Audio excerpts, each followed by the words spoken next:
भारत में आज भी बहुत से लोग उलझन में रहते हैं कि आखिर ये गुड फ्राइडे क्या है। तो आज मैं आपको बताऊंगा कि गुड फ्राइडे क्या है और इसे क्यों मनाया जाता है। विश्व भर में गुड फ्राइडे मनाया जाता है प्रभु यीशु मसीह की मृत्यु की यादगार में, जब उन्हें क्रॉस पर लटकाकर मार दिया गया था।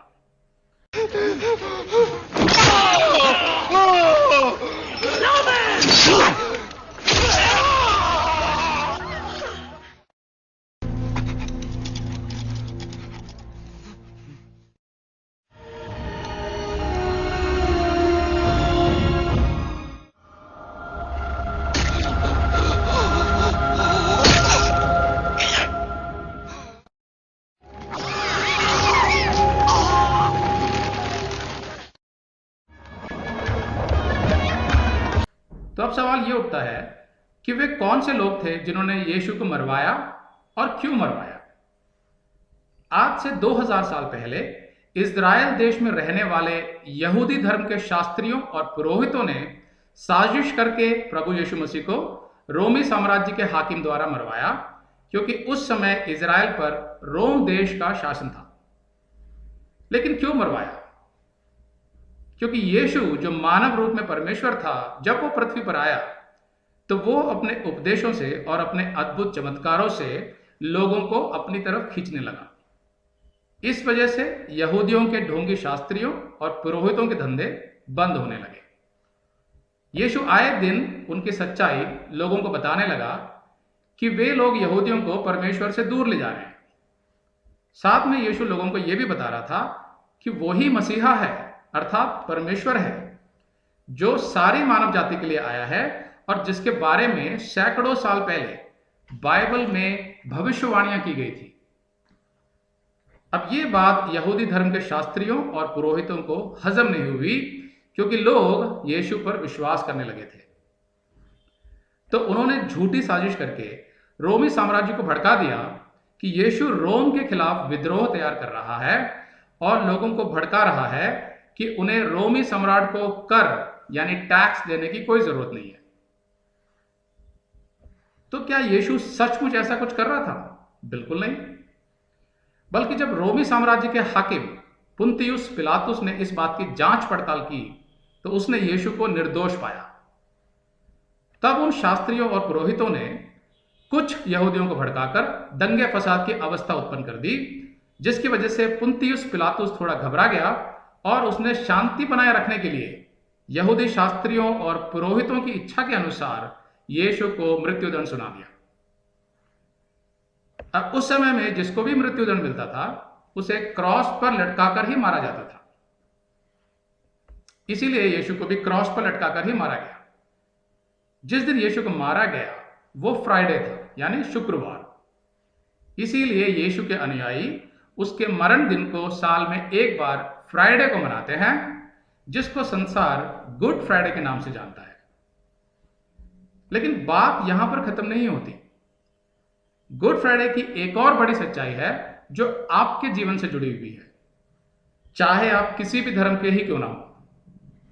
और आज मैं आपको वही सच्चाई बताना चाहता हूं। विश्व भर में आपको दो प्रकार के क्रिश्चियंस मिलेंगे। एक वो जो गुड फ्राइडे के दिन शोक यानी दुख मनाते हैं कि यीशु मसीह को इतनी बुरी तरह से मारा गया था, तो वो इसके लिए दुखी होते हैं। गुड फ्राइडे के दिन आपने देखा होगा कि ईसाई लोग एक बड़ा सा जुलूस निकालते हैं जिसमें यीशु मसीह का पात्र निभाने वाला व्यक्ति एक बड़ा सा क्रॉस अपने कंधे पर लादे हुए आगे आगे चलता है और उसके पीछे पीछे ईसाइयों की पूरी भीड़ चलती है। तो ये वो क्रिश्चियंस हैं जो गुड फ्राइडे का शोक मनाते हैं, दुख मनाते हैं। तो दूसरी ओर वे क्रिश्चियंस हैं जो इस दिन खुशी और आनंद मनाते हैं और सड़क पर जुलूस निकालकर यीशु मसीह का प्रचार करते हैं। तो वो बहुत आनंदित होते हैं इस दिन। ये लोग किसी ट्रक पर अपना म्यूजिक बैंड लगाकर गाते बजाते हुए सड़कों पर बैनर लेकर निकल जाते हैं और बाजारों में, दुकानों में, रेलवे स्टेशन इत्यादि में जाकर यीशु मसीह का प्रचार करते हैं और यीशु के सुसमाचार के पर्चे बांटते हैं और खुशी खुशी लोगों को बताते हैं कि आज से 2000 साल पहले गुड फ्राइडे को क्या हुआ था। तो पहला सवाल तो यह है कि ये दो अलग अलग तरह के क्रिश्चियंस क्यों हैं, और दूसरा सवाल यह है कि कुछ क्रिश्चियंस यीशु की मृत्यु की खुशी क्यों मनाते? मैं आपको बताता हूं। यहां पर एक क्रिश्चियंस तो वो हैं जो बाइबल के आधार पर चलते हैं, और दूसरे क्रिश्चियंस वो हैं जो बाइबल के आधार पर नहीं चलते फिर भी अपने आप को क्रिश्चियंस कहते हैं। तो आमतौर पर भारत में जिनको क्रिश्चियंस या ईसाई समझा जाता है, वे वो हैं जो बाइबल के आधार पर नहीं चलते। उदाहरण के तौर पर ये कुछ चित्र हैं जिनको भारत में क्रिश्चियन या ईसाई धर्म समझा जाता है, पर वास्तव में इसको रोमन कैथोलिक धर्म कहते हैं। इस धर्म के बहुत से अनुयायी हैं भारत में और पूरे विश्व में। यीशु के नाम से चलने वाला यह प्रसिद्ध धर्म यीशु या उसके शिष्यों ने नहीं बनाया था, बल्कि कॉन्स्टेंटीन नाम के एक रोमी सम्राट ने कुछ राजनीतिक कारणों की वजह से बनाया था, यीशु की मृत्यु से 300 साल के बाद। तो बाइबल के आधार पर यह सही अर्थों में ईसाई धर्म नहीं है, क्योंकि ये ऐसे कई रीति रिवाजों को मानते हैं जो बाइबल के आधार पर पाप है। तो ये लोग गुड फ्राइडे के दिन दुख मनाते हैं कि आज के दिन यीशु मसीह मारा गया था क्रॉस पर। अब दूसरी ओर वो क्रिश्चियन हैं जो पूर्ण रूप से बाइबल पर आधारित होकर चलता है। तो ये क्रिश्चियंस गुड फ्राइडे के दिन खुशी खुशी गाते बजाते हुए सड़कों पर निकल जाते हैं यीशु मसीह का प्रचार करने के लिए। तो ये लोग किस बात की खुशी मनाते हैं? यीशु मसीह के क्रॉस पर मरने पर। क्योंकि जिस तरह से यीशु को कोड़े लगाकर कील ठोककर क्रॉस पर लटकाया गया था, उस हिसाब से तो यह बड़े दुख की बात है, क्योंकि यीशु तो निर्दोष था, फिर उसे इतनी बुरी तरह क्यों मारा गया? तो अगर सोचा जाए तो उस दिन तो दुख मनाना चाहिए, फिर ये इतनी खुशी क्यों मनाते हैं? तो मैं आपको बताना चाहता हूं कि वो खुशी मनाते हैं आपके लिए और हर उस मनुष्य के लिए जो इस पृथ्वी पर आया या जो आगे आएगा। जी हां, यह है वो सच्चाई जो आपके जीवन से जुड़ी हुई है। तो कृपया ध्यान से सुनिए, आपको बहुत आशीष मिलेगी। बाइबल वो किताब है जो यीशु मसीह के आने से 1500 साल पहले से लिखी जानी शुरू हो गई थी। पृथ्वी और आकाश के सृष्टिकर्ता परमेश्वर ने बाइबल में पूरी मानव जाति का इतिहास और भविष्य लिखा हुआ है। बाइबल सिखाती है कि परमेश्वर ने अपने मन में ठानी कि वो अपने लिए एक अनंत काल का परिवार बनाएगा, इसलिए उसने अपनी समानता और अपने स्वरूप में पहले मनुष्य को मिट्टी से बनाया और उसका नाम आदम रखा। इसीलिए आदम की सभी पीढ़ियों को, यानी मैं और आप, हमें आदमी कहा जाता है। फिर परमेश्वर ने आदम की एक पसली निकालकर पहली औरत को बनाया जिसका नाम हव्वा था, अंग्रेजी में एडम एंड ईव। यह पहला जोड़ा था जिससे संसार आगे बढ़ा। तो पहले मनुष्य आदम में कोई पाप नहीं था, इसलिए उसमें कोई मृत्यु भी नहीं थी, क्योंकि परमेश्वर ने उसे अनंत काल के लिए बनाया था। लेकिन जब आदम ने परमेश्वर की एक आज्ञा तोड़कर पहला पाप किया, तो उसके अंदर पाप का स्वभाव आ गया और पाप की वजह से उसमें मृत्यु प्रवेश कर गई, क्योंकि बाइबल सिखाती है कि पाप का दंड है मृत्यु। अब क्योंकि मां बाप के गुण ही बच्चों में जाते हैं, इसलिए आदम के पाप का स्वभाव उसकी सारी पीढ़ियों में चला गया, genetic transfer of sin nature, और साथ में मृत्यु भी सारी पीढ़ियों में चली गई। इसीलिए बाइबल सिखाती है कि हर बच्चे में मां के गर्भ से ही पाप का स्वभाव होता है, और जैसे जैसे वो बढ़ता जाता है उसके पाप भी बढ़ते जाते हैं, और एक दिन वो बूढ़ा होकर मर जाता है, क्योंकि पाप का दंड है मृत्यु, जो परमेश्वर ने आदम को आरंभ से ही बता दिया था। इसीलिए बाइबल सिखाती है कि इस संसार में हर मनुष्य पापी है, कोई भी पाप से बचा हुआ नहीं है। अब बाइबल यहां दो प्रकार की मृत्यु के बारे में बताती है। एक है शारीरिक मृत्यु, अर्थात आपका शरीर मर जाएगा, और दूसरा है आत्मिक मृत्यु, मतलब ये कि अगर मनुष्य अपने पापों में ही मर गया तो वो हमेशा के लिए परमेश्वर से दूर हो जाएगा और नरक चला जाएगा, क्योंकि स्वर्ग में पाप की कोई जगह नहीं। दूसरे शब्दों में कहा जाए तो हर मनुष्य नरक का अधिकारी है, क्योंकि हर मनुष्य कभी ना कभी कोई ना कोई पाप अवश्य करता है। तो अब सवाल ये उठता है कि अगर इस संसार में हर मनुष्य पापी है, तो इसका मतलब तो यह है कि बाइबल के आधार पर सभी मनुष्य नरक ही जाएंगे। फिर स्वर्ग जाने का क्या रास्ता है? रास्ता है। परमेश्वर को मालूम है कि इस संसार में हर मनुष्य नरक का अधिकारी है, क्योंकि हर किसी में पाप है।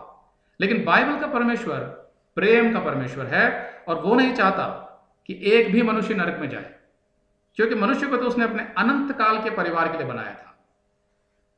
इसीलिए मानव जाति को नरक से बचाने के लिए स्वयं परमेश्वर ने ही एक रास्ता निकाला। आज से 2000 साल पहले परमेश्वर स्वयं मानव रूप धारण करके पृथ्वी पर आया, यीशु मसीह, और सभी मनुष्यों के पाप अपने ऊपर लेकर क्रॉस पर अपना बलिदान दे दिया, ताकि वो मनुष्य के पाप क्षमा कर सके और मरने के बाद उसे स्वर्ग ले जा सके। मृत्यु के तीसरे दिन वो जीवित हो उठा और बहुत से लोगों के सामने शरीर समेत स्वर्ग में उठा लिया गया। तो क्या सबूत है इस बात का कि यीशु मसीह मानव जाति के पापों के लिए बलिदान हुआ था? पहला सबूत तो यह है कि परमेश्वर ने यीशु के आने से सैकड़ों साल पहले बाइबल में अपने भविष्यद्वक्ताओं द्वारा यीशु के बलिदान के बारे में विस्तार से भविष्यवाणी कर दी थी। उदाहरण के तौर पर 700 साल पहले यशाया भविष्यद्वक्ता ने लिखा था, यशाया 53:5 में, परंतु वह हमारे ही अपराधों के कारण घायल किया गया, वह हमारे अधर्म के कामों के हेतु कुचला गया, हमारी ही शांति के लिए उस पर ताड़ना पड़ी कि उसके कोड़े खाने से हम चंगे हो जाए। मतलब हमारे अंदर जो पाप था, जिसकी वजह से जो मृत्यु थी, उससे चंगाई दिलाई यीशु मसीह के बलिदान ने, ताकि मरने के बाद हम स्वर्ग जाकर हमेशा के लिए परमेश्वर के साथ रहे। ये थी वो चंगाई। दूसरा सबूत है, यीशु अपने मृत्यु के तीसरे दिन जी उठा, जैसा उसने अपने विषय में भविष्यवाणी की थी बाइबल में। और इससे यह साबित हो गया कि जो उसने कहा था कि वो मनुष्य के पापों के लिए बलिदान देगा, वो सच था। विश्व के प्राचीन इतिहासकारों ने यीशु की पूरी जीवनी इतिहास की किताबों में भी लिखी, जिसको संसार मान्यता देता है। तीसरा सबूत है, जिस अंग्रेजी कैलेंडर पर आज संसार चलता है वो यीशु के नाम से ही शुरू होता है, जिसको हम कहते हैं ईसा पूर्व और ईसा शेष, बीसी यानी बिफोर क्राइस्ट, और एडी। आज 2018 एडी है, अर्थात 2018 ईसा शेष। मतलब यीशु को मरे हुए आज लगभग 2018 साल हो गए हैं। तो यीशु ने आके इतिहास को दो भागों में बांट दिया। एक हो गया ईसा पूर्व और दूसरा हो गया ईसा शेष, यानी बीसी और एडी। तो परमेश्वर ने यीशु मसीह के द्वारा मनुष्य के लिए स्वर्ग जाने का रास्ता खोल दिया। बाइबल सिखाती है कि जो कोई अपने पापों से मन फिराकर यीशु मसीह से क्षमा मांग लेता है और यीशु को अपना उद्धारकर्ता और एकमात्र प्रभु स्वीकार करके उसके बताए हुए मार्ग बाइबल के आधार पर चलने को तैयार हो जाता है, उसके सभी पाप क्षमा हो जाते हैं और मृत्यु के बाद वो मनुष्य निश्चित रूप से स्वर्ग जाता है, क्योंकि यीशु ने उसके सभी पापों का दंड भुगत लिया है। बाइबल सिखाती है कि परमेश्वर ने जगत की उत्पत्ति के समय ही यीशु के बलिदान की योजना बना ली थी, मानव जाति को पापों से छुड़ाने के लिए, जैसा प्रकाशित वाक्य 13:8 में लिखा हुआ है। और गुड फ्राइडे के दिन परमेश्वर की वो योजना पूरी हो गई।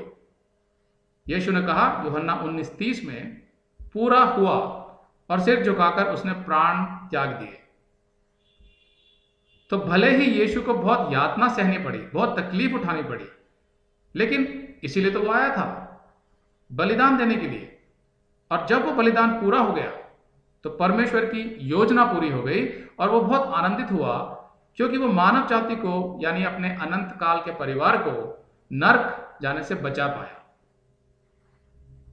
इतना ही नहीं, मृत्यु के तीसरे दिन यीशु फिर जीवित हो उठा, क्योंकि वो परमेश्वर था और परमेश्वर में कोई मृत्यु नहीं होती। वो तो मेरे और आपके पापों का दंड भुगतने के लिए मरा था।